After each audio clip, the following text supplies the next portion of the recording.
If I could describe the current era of the NBA, it would be the era of dominant wings and player empowerment. To win in the current NBA, you need to have multiple stars. But honestly, not just any star. You need at least one star wing player. A star wing player like LeBron, Giannis, Kawhi, who has a combination of perimeter skill with the physical traits of a forward, is the most valuable commodity in basketball. With the player empowerment era, we now see that if a star player isn't happy with their current team, they will coordinate with other star player friends, that way they both end up teaming together. With stars forcing trades or teaming up, and the necessity for a top wing talent, it made me think back to an interview I watched with Kobe and Tracy McGrady. Yeah, in this day and age, we should try to figure out a way to trade and play with each other. Yeah, you're right. For real. Like, That's what we should have done. We should have been talking about that at that age right there, man. How can we get on the same team? Yeah, that would have been fun. After hearing this, my mind went racing at the thought of this pairing. What would happen if you take two of the best wing talents of all time and put them on the same team? Today on The Duo, we find the answer to this question. I believe this is the best year to make a hypothetical Kobe and TMAC video because there's a current NBA team that has a very similar duo, and that team is the Los Angeles Clippers. When the initial news came out of the Kawhi-Paul George duo, there was excitement about a dynamic wing pairing who could both score, defend, and shoot. It's already lucky to have one star wing talent. Imagine if you could have two on your team. And as great as the PG and Kawhi duo is on paper, I think the Kobe and Tracy McGrady one could surpass that pairing. In their primes, Kobe and TMAC weren't just star wing talents. They were historically some of the most talented scorers of all time. For the sake of this video, I'm going to imagine that Kobe and TMAC teamed up in today's era, and Kobe and TMAC's game would benefit greatly from modern spacing principles. Surround them with shooters, defenders, maybe a stretch 5, and let them go to work. I feel like Kobe would be the 1A while TMAC could be the 1B, and they can take turns on offense. Doing so means that they can preserve their energy both through the game and throughout the seasons in order to make sure they were as healthy as possible. I think this is especially helpful to Tracy McGrady, who has been injury plagued for a lot of his career.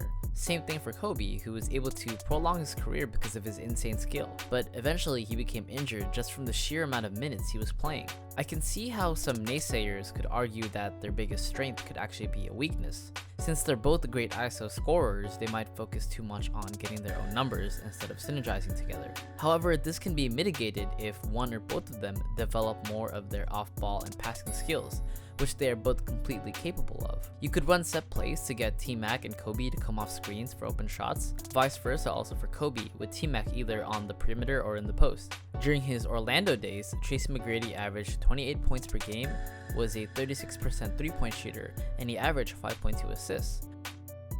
Pre-Achilles Kobe averaged 28 points per game, 5.2 assists, and was a 34% three-point shooter, and some of those seasons he was averaging upwards of 35 points per game. If they played in the modern era, I don't doubt that they would be able to raise their percentages, as they would focus more on three-point shooting and efficiency. Especially with someone who works as hard as Kobe, I don't think there's a doubt in my mind he would work more on those off-ball skills if he had someone who could play make for him.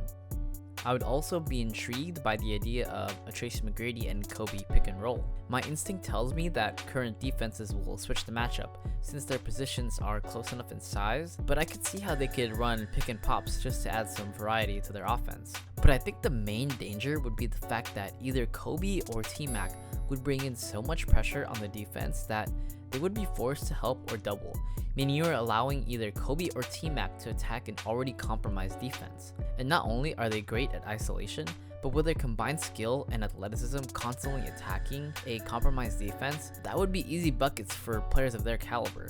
I feel like they both also have playmaking skills that either are underrated or they could have unlocked more if they had more talent around them. Kobe is definitely an underrated playmaker, and with his PhD level of basketball knowledge, he would make the right play if the game was on the line.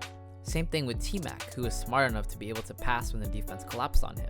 With spacing and two dominant scorers, the defense is always unsure on who to pay attention to, and the result is usually going to be with enough ball movement, you're going to have a good quality shot. On the defensive end, there is definite potential for a really great defensive team. You would have two really good perimeter defenders in Kobe and TMAC, and they both had really good length for their position. Kobe in his prime was an amazing defender who could match up with the team's best player. TMAC, being 6'9" with a 7'3" wingspan, has fantastic physical tools to be able to help out on defense. While TMAC was never known as a great defender, I think that if he was on a team that was in championship contention, he would work on his weaknesses and become a solid defender. At the very least, with their size, I think you could build a scheme in which all 5 players can switch, since no team would match up Hunt, Kobe, or Tracy McGrady. But if they both played up to their full potential, I could see a scenario in which they would be a really strong defensive pairing. The main concern would be if they both wanted to be the alpha male ISO scorer. Does that cause them to want the ball more than the other person? If the game is on the line, who takes the last shot? Will one player be okay with deferring to another, or would one be jealous that the other player is getting more of the spotlight? These are both valid things to be worried about, since Kobe drove out Shaq initially to be the guy, and Tracy McGrady left the Raptors over the attention that his then friend Vince Carter was getting over him. So if they come together when they're young, then yes, it could definitely be an issue. But let's say that they team up later on in their careers, after Kobe had his initial three-peat. I think Kobe would be fantastic, not just as a teammate, but as a possible mentor for Tracy McGrady. Kobe could teach TMAC how to win, and you know Kobe would challenge the hell out of TMAC to constantly get the best out of him. There are reports that TMAC has more of a chill personality, and I think that works hand in hand with Kobe's more dominant persona.